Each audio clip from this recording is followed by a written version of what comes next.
O som das teclas preenchia o pequeno escritório iluminado por um feixe de luz que atravessava a janela. João estava mergulhado em seu trabalho, com a testa franzida enquanto digitava o próximo capítulo de seu romance. Ao lado, Maria lia atentamente uma pilha de manuscritos. Ela corrigiu algumas frases com uma expressão serena, de quem amava cada detalhe do processo. Eles formaram uma dupla inseparável. João sempre dizia que Maria era mais do que sua esposa, era sua inspiração e o coração por trás de seus livros. Quando ele ficou preso em uma frase ou uma cena, bastava olhar para ela. Maria, falta algo aqui, dizia ele. Deixe-me ver, respondeu ela, sorrindo. Era como se comentasse exatamente o que estava faltando, como se suas almas compartilhassem o mesmo ritmo. Naquela manhã, enquanto João revisava o enredo de seu próximo livro, Maria apareceu com 2 xícaras de café e sentou ao seu lado. Você está pronto para mostrar isso ao mundo? Disse. Ele riu. Pronto? Nunca. Mas se você acha que está bom, isso já me basta. Eles caminharam juntos, compartilhando pequenos momentos de cumplicidade que tornaram a vida extraordinária em sua simplicidade. Suas conversas não eram apenas sobre trabalho, aprenderam de sonhos, viagens que fariam e os pequenos detalhes da vida que apenas eles entenderam. A casa era mais do que um lugar, era um santuário de criatividade e amor. Prateleiras abarrotadas de livros, anotações espalhadas pelo sofá e a eterna sensação de que ali o tempo era gentil. Tudo parecia perfeito, mas perfeição, João aprendendo em breve, pode ser tão frágil quanto uma página ao vento. O sorriso de Maria parecia mais frágil nas últimas semanas. João percebeu que algo estava diferente, mas ela sempre desconversava. É só cansada, dizia, enquanto desviava o olhar e voltava aos manuscritos. João queria acreditar, mas a inquietação crescia. Um dia, Maria cortes o silêncio durante o jantar. Sua voz tremia levemente enquanto colocava as palavras para fora, como quem sabe que está prestes a mudar tudo. João, preciso te contar uma coisa. Ele largou o garfo, sentindo o ar ficar mais pesado. O médico confirmou hoje. É algo sério. Os dias seguintes passaram em um turbilhão. Diagnósticos, tratamentos e dor de aceitação do resultado. Maria tinha uma doença terminal, algo que nem a melhor escrita de João poderia transformar em ficção. Ela encarou tudo com uma serenidade que João não conseguia entender. Não quero que isso nos defina, dizia, enquanto ele segurava sua mão. João tentou ser forte, mas nas noites passadas ao lado da cama de Maria mostrou sua vulnerabilidade. Ele a observava dormir, memorizando cada detalhe, a curva de seu sorriso, o som suave de sua respiração. Ele sabia que o tempo estava contra eles, mas se recusava a acreditar. Nos últimos dias, Maria insistiu em passar o máximo de tempo ao lado de João. Trabalharam juntos em pequenas ideias literárias, compartilhando histórias e risos entre lágrimas. Você tem que continuar, mesmo sem mim, ela disse certa vez. João balançou a cabeça, incapaz de imaginar uma vida sem ela. Quando Maria partiu, a casa ficou em silêncio. Na escrivaninha, João encontrou o manuscrito dela, intitulado Entre as Linhas da Dor.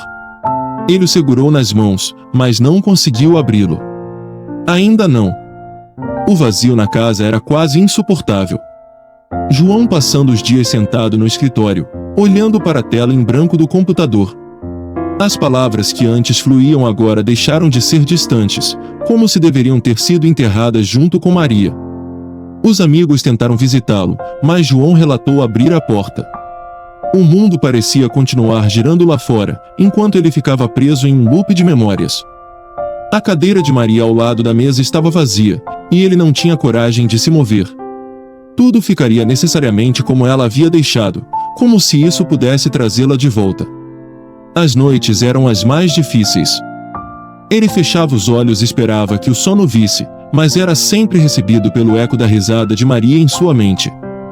Às vezes, ele perguntou que ouvia sua voz chamando por ele, mas sabia que era apenas sua mente pregando peças.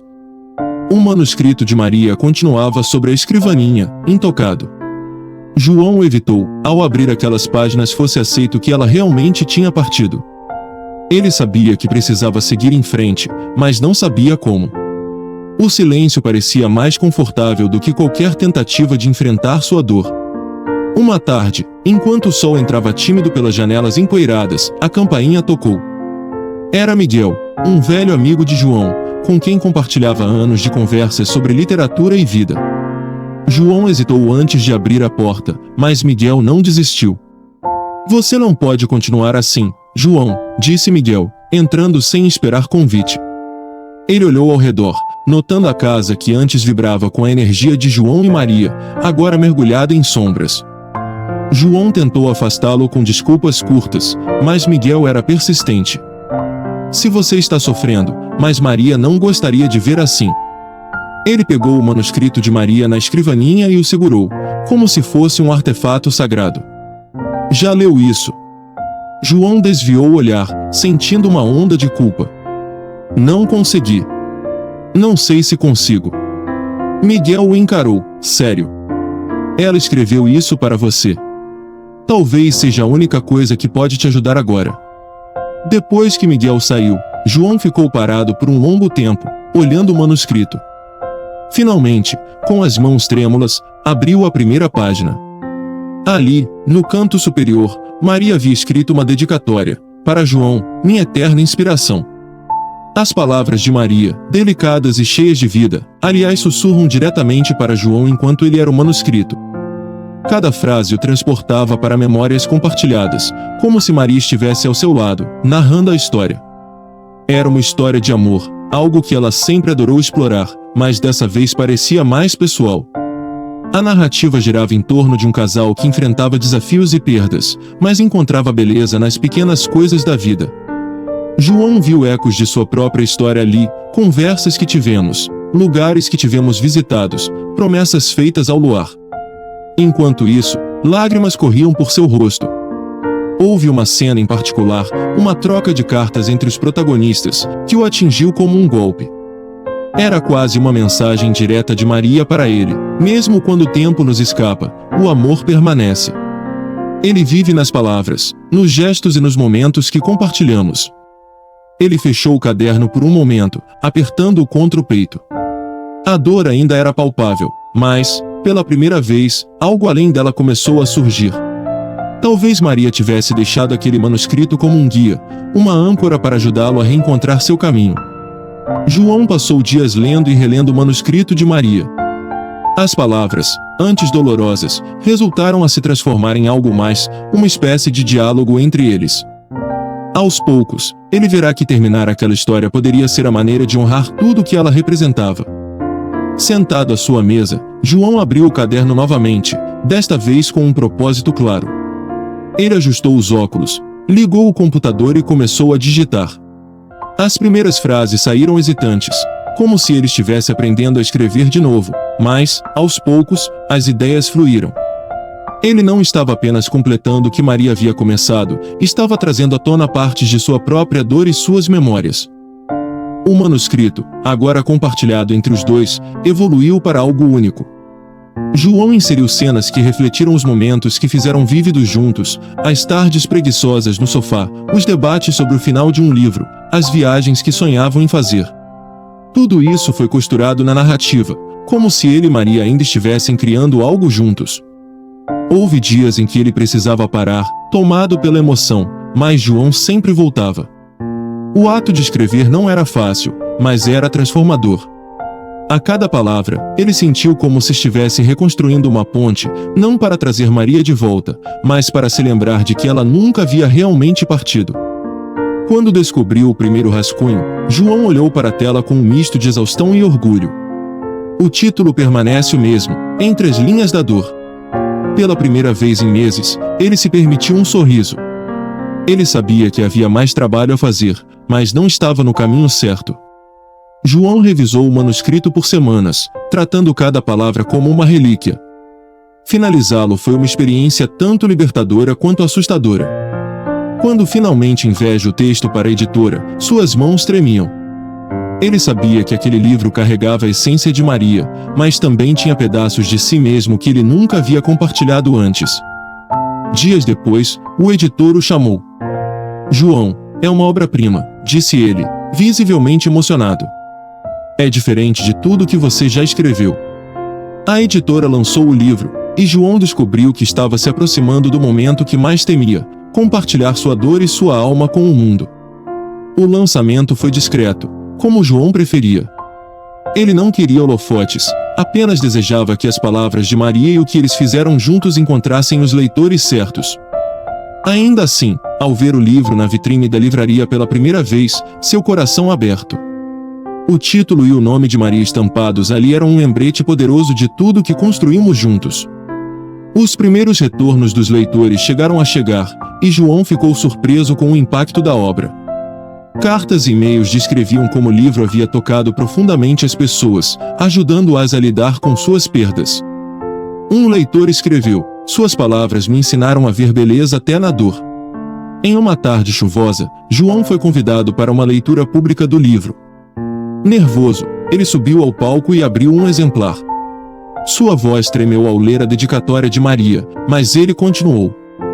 Cada palavra parecia comunicada de significado. Quando terminou, a plateia ficou em silêncio por alguns segundos antes de aplaudir. Naquele momento, João sentiu que havia cumprido sua promessa, não apenas para Maria, mas para si mesmo. O impacto de Entre as Linhas da Dor foi muito além do que João poderia imaginar. O livro rapidamente se tornou uma referência para leitores que enfrentavam suas próprias perdas, tocando corações em maneiras que nem ele esperava. Cartas e mensagens continuavam a chegar, cada uma contando histórias de pessoas que encontraram conforto e esperança nas palavras dele e de Maria. Alguns diziam que o livro os ajudou a perdoar, outros que os prejudicaram a recomeçar. João lia cada uma delas com lágrimas nos olhos, sentindo que, de alguma forma, Maria ainda estava conectada ao mundo por meio do que havia sido criado juntos. Certa tarde, João recebeu um convite para participar de uma conferência literária, onde falaria sobre o processo criativo por trás do livro. Ele hesitou, mas acabou aceitando. Durante a palestra, ele apresentou como o ato de terminar o manuscrito de Maria o havia ajudado a transformar a dor em algo significativo. Ao sair do palco, foi cercado por pessoas que queriam agradecê-lo pessoalmente. Entre elas estava uma jovem que disse: "Este livro salvou minha vida." Nesse momento, João compreendeu plenamente o escopo do legado que ele e Maria foram construídos. O impacto de Entre as Linhas da Dor deu a João um novo propósito. Ele começou uma viagem para falar sobre o poder da escrita como uma forma de cura emocional. Durante essas palestras, encontramos pessoas de todas as idades que compartilharam suas histórias e como o livro havia tocado suas vidas. Certa vez, durante um escritório de escrita, João pediu aos participantes que escrevessem sobre um momento de perda. A emoção era palpável enquanto as pessoas preenchiam suas páginas com palavras transmitidas de dor, amor e saudade. Quando a sessão terminou, uma mulher mais velha se mudou e disse: "Eu nunca tinha conseguido expressar o que senti quando perdi meu marido, até agora. Obrigada por me mostrar que as palavras podem curar." Esses momentos transformaram João. Ele viu que não apenas Maria havia deixado um legado, mas também o havia guiado para criar algo maior. Em casa, uma noite, João abriu um novo caderno e começou a escrever. Não foi mais sobre perda, mas sobre recomeço. Ele sabia que Maria ficaria orgulhosa. O amor que compartilhavam não havia previsto, ele apenas mudou de forma. E assim, João encontrou sua nova jornada, um passo de cada vez, entre as linhas do amor e da superação.